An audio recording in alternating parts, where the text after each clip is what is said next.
kita menjadi siswa yang budiman, begitu ya. Nah, tujuan kita hari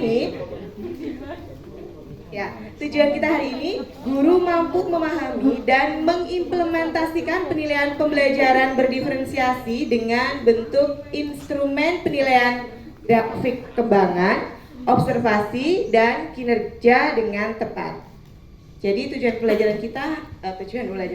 kegiatan kita hari ini adalah ini ya, Bapak dan Ibu. Selanjutnya, tadi Bapak dan Ibu sudah mengerti ya penilaian ya, jadi ini kita skip saja. Ya, di dalam penilaian pembelajaran berdiferensiasi, katanya karena kita sedang bahas tentang diferensiasi, jadi yang dinilai itu untuk penilaian rapot sebenarnya ada 3. Yang pertama yaitu penampilan, keduanya proses, dan ketiganya adalah progresnya. Ini saya ambil dari sumbernya Kemdikbudristek. Penilaian raport terdiri dari penampilan, proses, dan progres. Ya, kita tidak banyak membahas hal tersebut. Yang akan kita bahas yaitu tentang bentuk instrumen penilaian observasi, kinerja, dan grafik. Ya, dan grafik. Yang pertama tentang observasi. Apa itu yang disebut dengan observasi? Yang pertama, observasi adalah penilaian peserta didik yang dilakukan secara berkesinambungan melalui pengamatan perilaku yang diamati secara berkala. Observasi dapat difokuskan untuk semua peserta didik atau per individu. Kinerja, penilaian ini menuntut peserta didik untuk mendemonstrasikan dan mengaplikasikan pengetahuannya ke dalam berbagai macam konteks sesuai dengan kriteria yang diinginkan. Asesmen kinerja dapat berupa praktik, menghasilkan produk, melakukan proyek, atau membuat portofolio. Kemudian yang selanjutnya yaitu grafik perkembangan kontinu. Grafik perkembangan ini bisa berupa grafik atau infografik yang menggambarkan tahap perkembangan belajar. Jadi selama proses itu kan Bapak dan Ibu melakukan penilaian ya. Di penilaian itu nanti Bapak dan Ibu membuat grafiknya gitu. Ini contoh dari lembar penilaian sikap yang dilaksanakan dengan observasi. Contohnya di matematika, nanti ini akan dipraktekkan langsung ya Bapak dan Ibu. Pada mata pelajaran matematika yang topiknya yaitu luas permukaan tabung, indikatornya peserta didik menunjukkan sikap sosial santun dan komunikatif. Contoh bentuk observasinya seperti ini. Dituliskan nama siswa yang akan dinilai santun dan komunikatif. Jadi ini untuk observasi ini, misal kita mau menilai sikap sosial santun dan komunikatif, berarti santun dan komunikatif ini harus muncul pada RPP atau pada modul ajar, begitu. Contohnya nama siswanya siapa, nanti kriterianya misal dikasih skor 4 jika selalu berbicara dengan santun selama diskusi gitu, atau selalu berkomunikasi terkait materi selama diskusi, terus skor 3 sering berbicara, skor 2 kadang-kadang berbicara, skor 1 mungkin yang tidak pernah begitu. Selanjutnya tentang lembar penilaian kinerja. Lembar penilaian kinerja ini, jadi dalam satu kali praktek Bapak dan Ibu bisa melakukan observasi, bisa juga sekaligus melakukan penilaian kinerja. Contohnya ini kegiatannya ya, contohnya ya. Menemukan rumus luas tabung, karena ini saya diferensiasikan sekalian. Jadi sebelum melakukan pembelajaran di kelas, Bapak dan Ibu itu sudah memperoleh data. Jadi sekolah kita kan kemarin kayaknya belum ada pengisian data tersebut ya. Nanti saya insya Allah share ke BK ya, Ibu Dika ya. Jadi untuk mengetahui anak itu masuk ke kinestetik atau masuk ke visual atau masuk ke auditori, itu sebelumnya ada tes dulu, semacam tes psikotes gitu. Jadi bukan kita yang menentukan nanti anak ini masuk kinestetik nih kayaknya, anak ini masuk, enggak, tapi ada tesnya tersendiri gitu. Kebetulan kemarin saya baru dapat aplikasinya, jadi mungkin bisa menggunakan psikolog atau bisa menggunakan aplikasi tersebut gitu. Nanti saya share melalui guru BK. Jadi nanti yang melakukan penilaian tersebut satu saja nanti bisa dipakai untuk seluruh guru, begitu. Contohnya di kegiatannya yang pertama menemukan rumus luas tabung menggunakan video. Ini biasanya digunakan oleh anak-anak yang lebih cenderung ke visual. Jadi dengan gambar-gambar mereka belajarnya menggunakan gambar-gambar. Contohnya seperti itu. Jadi nanti anak tersebut yang suka visual dikelompokkan dengan yang visual, kemudian dikasih video atau dikasih gambar-gambar untuk menyelesaikan tugas tertentu. Kemudian yang kedua kegiatan anak auditori. Auditori itu biasanya mereka membaca dengan mendengarkan musik atau membaca, biasanya kan ada siswa yang sukanya membaca dengan mengeluarkan suara ya. Nah itu nanti juga mereka dikelompokkan sesuai dengan kelompoknya.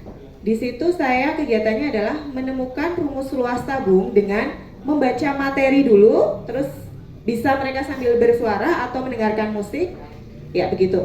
Terus yang ketiga adalah kegiatan untuk anak-anak yang kinestetik. Jadi ini dalam satu pembelajaran ya Bapak dan Ibu. Untuk anak-anak kinestetik biasanya mereka itu lebih suka dengan percobaan atau melakukan sesuatu gitu. Kalau di matematika itu istilahnya hands on matematik begitu. Jadi menemukan rumus luas tabung menggunakan hands on matematik atau menggunakan praktik.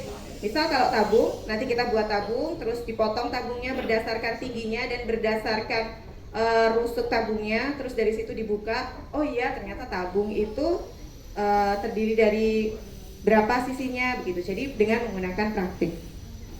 Terus ada kriteria penilaiannya, sangat baik, cukup, perlu bimbingan. Selanjutnya ini instrumennya, jadi dikelompokkan. Yang visual nanti nilainya seperti apa, auditori seperti apa, kinestetik seperti apa. Nah setelah itu, setelah mendapatkan nilai dari beberapa proses belajar, di sini terus dibikin grafik perkembangan. Ini yang saya contohkan, ada Bu Dea, Bu Sally, Bu Triria, sama Pak Adi. Ceritanya ini siswanya gitu ya. Dibikin grafik perkembangan, misal Ibu Dea yang berwarna biru tadinya dapat nilai 80, dapat nilai 60, terus naik jadi 85, terus naik lagi jadi nilai 100. Terus Ibu Sally yang berwarna merah dari nilai 100 terus turun jadi 60, terus naik lagi jadi 80, naik lagi jadi 85. Jadi dari sini nanti kita tahu perkembangan anak tersebut turun terus atau naik turun begitu. Contohnya di sini yang warnanya abu-abu ada Bu Triria. Ini ada Mbak Triria. Ini kenapa ya dengan Mbak Triria ya? Sudah dapat nilai 100 nih. Terus jadi dapatnya 85. Terus turun lagi jadi 80. Turun lagi jadi 60, jadi 70. Begitu. Jadi dari grafik tersebut nanti kita bisa anak ini kenapa ya gitu. Nanti bisa ditanyakan, dicari permasalahannya untuk bisa diselesaikan. Begitu. Ini kalau Pak Adi yang warnanya kuning misalnya, dari 50 terus jadi 70 terus jadi 90 terus jadi 100 gitu. Wah ini ada apa? Luar biasa sekali gitu misalnya ya. Ya biasanya ini kalau misal di SMA itu memang harus ada grafik perkembangan seperti ini. Dilihat dari kelas 10, 11, 12. Nah itu tujuannya untuk nanti PMDK. Jadi nilai PMDK itu kan mereka yang sudah terlihat, oh ini nih nanti mau yang masuk PMDK gitu, nilainya tuh harus naik terus gitu, tidak boleh ada nilai yang turun begitu. Oke, selanjutnya ya kita akan melakukan simulasi. Nanti saya minta bantuan kepada Bapak dan Ibu guru matematika. Peraturan simulasinya seperti ini. Yang pertama, Bapak dan Ibu akan dibagi menjadi 4 kelompok utama gitu. Sebenarnya kalau di dalam kelas itu kan anak-anak sudah ngerti ya, maksudnya ini kelompok auditori, ini kelompok kinestetik sudah ada datanya. Jadi mereka harus berpindah gitu ya. Nanti ini kalau mau berkelompok, Bapak dan Ibu mau berpindah seperti itu, merasakan jadi siswa, atau mau seperti ini aja, kelompok 1, kelompok 2, kelompok 3, kelompok 4 begitu. Ini aja ya untuk menyingkat waktu ya. Ya. Terus peraturan simulasinya, yang pertama Bapak dan Ibu akan dibagi menjadi 4 kelompok utama atau kelas yang di dalamnya akan ada guru matematika yang akan melaksanakan simulasi penilaian. Terus, jadi saya bagi aja kelompok utamanya. Kelompok 1 nanti akan dipandu oleh Ibu, ada siapa? Putri Ria ya? Mana sih Putri Ria mana? Oh, Putri Ria di sini. Bu Serli, oke. Kelompok ini akan dipandu gurunya nanti Bu Triria, kelompok sini Bu Dea, kelompok sini nanti gurunya Pak Adi, gitu ya. Ya, nanti nggak sesuai dengan yang sudah saya tulis di situ, nggak apa-apa. Terus yang kedua, di dalam kelompok utama, misal nih kelompok sini ya, di dalam kelompok utama, kelas tersebut akan dibagi menjadi 3 kelompok kecil, 3 kelompok kecil yang di dalamnya nanti akan diberi nama kelompok visual, kelompok kinestetik, dan kelompok auditori. Nanti yang akan membagi bu gurunya ya. Terus di sini, jadi kunci dari suatu pembelajaran berdiferensiasi itu terletak pada LKPD. Jadi guru harus sudah mempersiapkan LKPD-nya juga agar saat mereka berdiskusi ya, mereka terlihat ramai mungkin, mereka terlihat apa, tapi mereka punya acuan, mereka harus melakukan apa. Tanpa LKPD, nanti saat berdiskusi, anak itu nggak punya tujuan harus gimana. Contoh misal kayak gini, dirangkum ya, yang materi ini gitu. Kalau hanya dengan perintah itu saja, maka anak mungkin merangkumnya itu nggak jelas ya. Mungkin merangkumnya hanya yang bagian apa saja, nggak sampai kesimpulan gitu. Jadi harus patokannya itu harus pada LKPD untuk setiap kegiatan gitu, misal diskusi gitu ya.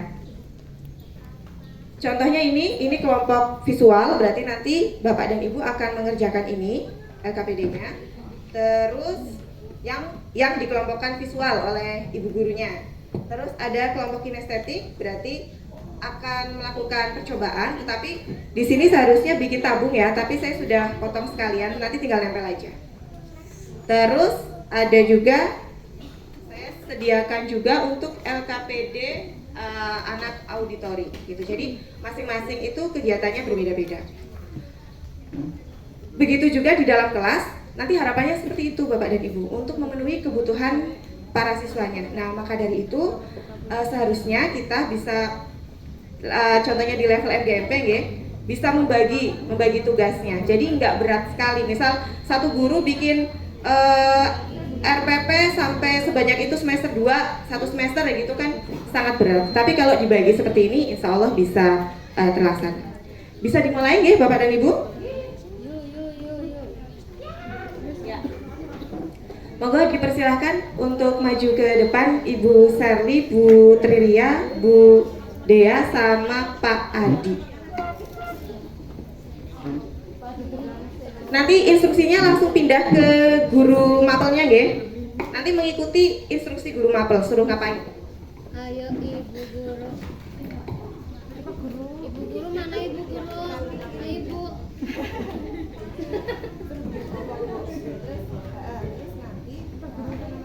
Pak guru nanti namanya diajar Pak guru ya. Oh ya.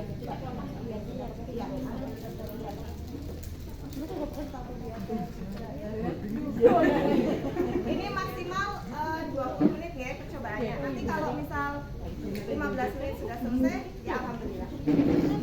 Terus saya share untuk video pembelajarannya yang luas tabung.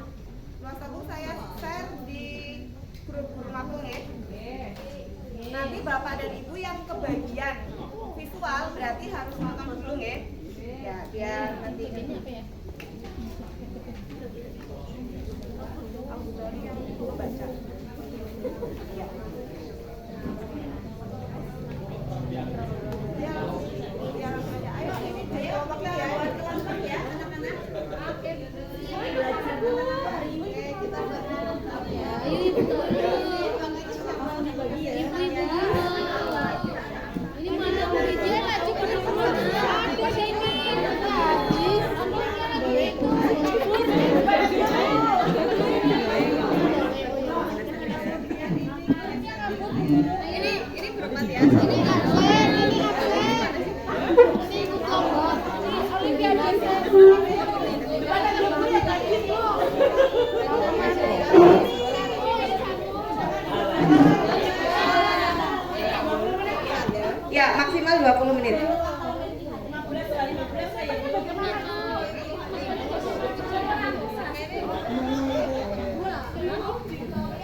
ini nggak ada. Berarti ini ya. Berarti sama berdua. Angkanya ada 5. Ya, jadi biar merasakan kalau berdiferensiasi itu kegiatannya seperti ini di dalam kelas. Berarti saya open ini nanti yang pertama lihat reviewnya. Videonya sudah dikirim semua. Ya, nanti diisi ya. Dan menentukan ya nanti nonton juga apa. Nanti setelah ditonton silahkan kalian isi. Jangan tadi makan. Tahu boleh nih. Ketuanya alat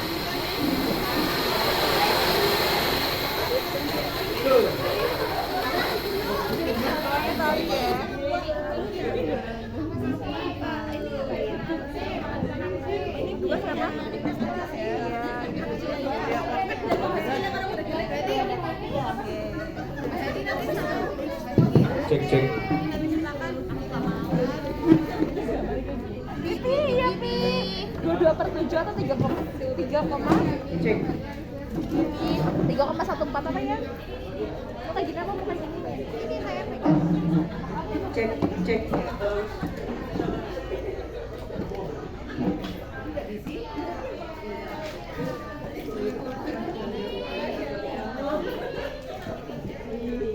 Selesai.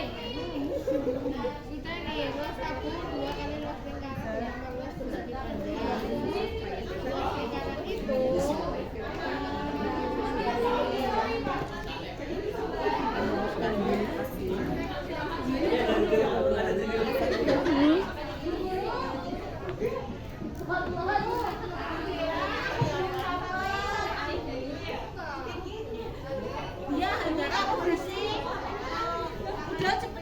Sudah selesai. Selesai. aku mendengar. Sudah selesai Bu Guru. Sok-sokan mami. Beri rambut sok-sokan. Orang rambut ora sok-sokan.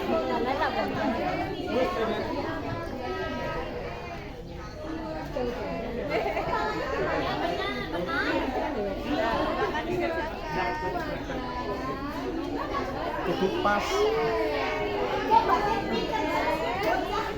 Namanya pakai lem ya. Enggak punya lem. Pakai nasi ya Kak? Nasi. Ini punya lem. Solasi.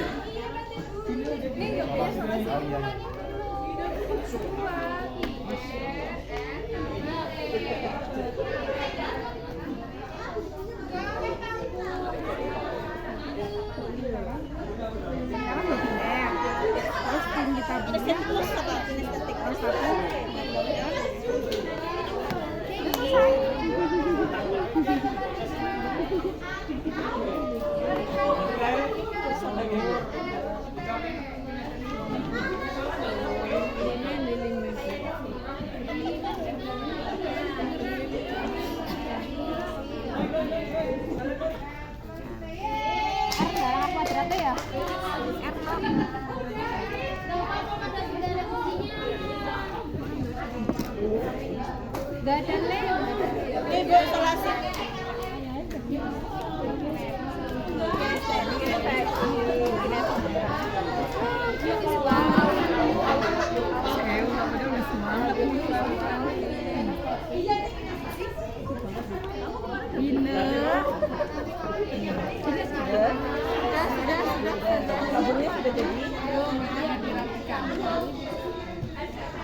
Dinda kenapa nangis?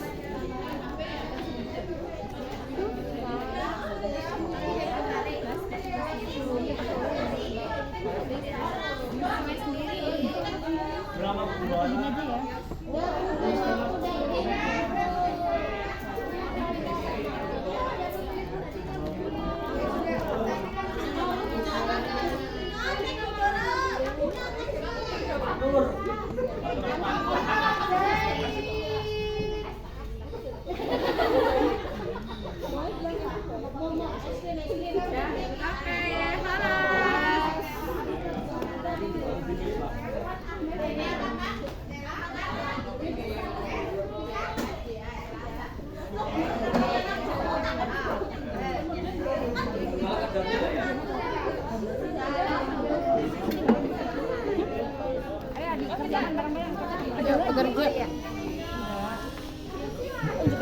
Kasih lihat ketuanya.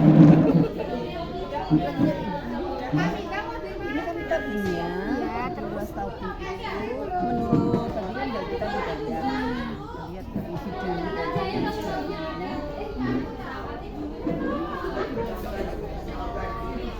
ya benar jelaskan sudah beli yang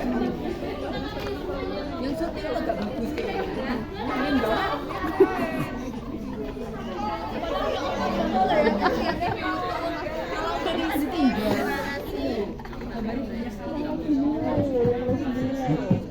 Bagaimana Bapak dan Ibu guru matematika sudah? banyak makanan di sini banyak makanan ini mejanya ini Sudah? apa-apa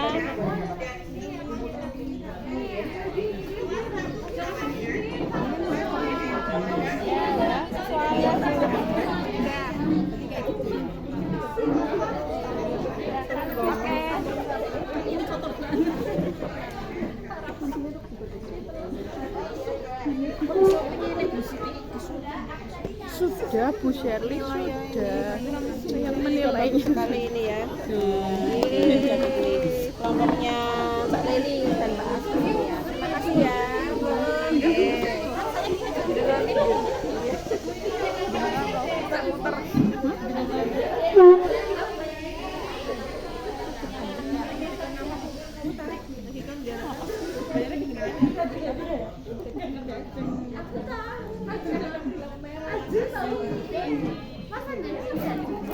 waktu itu aku pernah ketemu di lampu merah sama sekali teman ya bawa motor Ibu Dea sudah? Oh ya. ngobrol terus sih tadi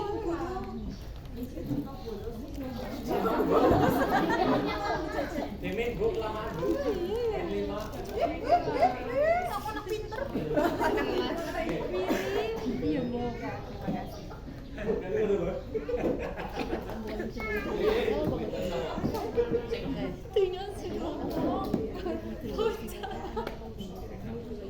Ya, jadi dari yang tadi sudah dilakukan oleh prakteknya guru matematika, itu sudah ada perasaan, oh ini pembelajaran diferensiasi seperti itu atau belum? Ada ya? Ya, ada. Oke, jadi dari pembelajaran diferensiasi, misal tadi kan saya yang pertama melaksanakan diferensiasi konten ya, ada video, ada langsung praktik, yang keduanya, terus yang ketiganya dari buku bacaan gitu misalnya. Nah di situ secara otomatis nanti prosesnya pun dari mereka itu akan berbeda, dari anak-anak itu akan berbeda, dan otomatis kita akan mendapatkan hasil diferensiasi yang terakhir itu hasilnya di penilaiannya pun nanti akan berbeda juga gitu. Jadi dalam satu kesatuan gitu. Contohnya ini ya dari anak kinestetik misal, ini kebetulan kita pakai kertas nih. Kalau di dalam kelas nanti insya Allah kita bisa pakai fiber. Saya sudah pesan sama Pak Giarto nggih. Ya untuk bikin ini kemarin saya pesan fiber kayak gitu yang biasanya buat pagar itu loh, jadi nanti hasilnya lebih tahan lama gitu. Ini contoh dari kinestetik. Terus nanti misal seharusnya tadi ada menjelaskan dari tiap kelompoknya itu menjelaskan, tapi kita premori ya karena waktunya yang terbatas. Ya kira-kira seperti itu. Terus ya habis materinya, tentu saja sudah bisa merasakan prakteknya ya. Ya, alhamdulillah. Nah, terus ini ada titipan pesan tentang pendaftaran guru penggerak. Pendaftaran CGP di yang sekarang sudah masuk ke angkatan 9 dan 10 gitu. Sudah mulai pendaftaran di pertengahan bulan Desember ini, dan nanti selesai pendaftaran itu di sekitar awal-awal bulan Januari, kayaknya sekitar tanggal 10 gitu. Monggo bagi Bapak dan Ibu yang ingin mengupgrade ilmunya, insya Allah di sana ilmunya banyak yang didapat dan bisa diterapkan untuk peserta didik kita. Begitu. Silahkan bisa dibuka nanti di rumah untuk sekolah penggerak. Sekolah penggerak nanti di situ websitenya langsung muncul. Jika berkeinginan itu langsung bisa melihat persyaratannya seperti apa. Nanti mendaftarnya itu melalui SIM PKB. Begitu ya Bapak dan Ibu? Ya, ini insya Allah sih untuk Pak Kepala Sekolah itu sangat mendukung sekali untuk programnya. Ya, dari saya seperti itu. Terima kasih sekali. Nanti langsung lanjut ke pemateri berikutnya yaitu Ibu Astri ya. Ya, terima kasih sekali. Assalamualaikum warahmatullahi wabarakatuh.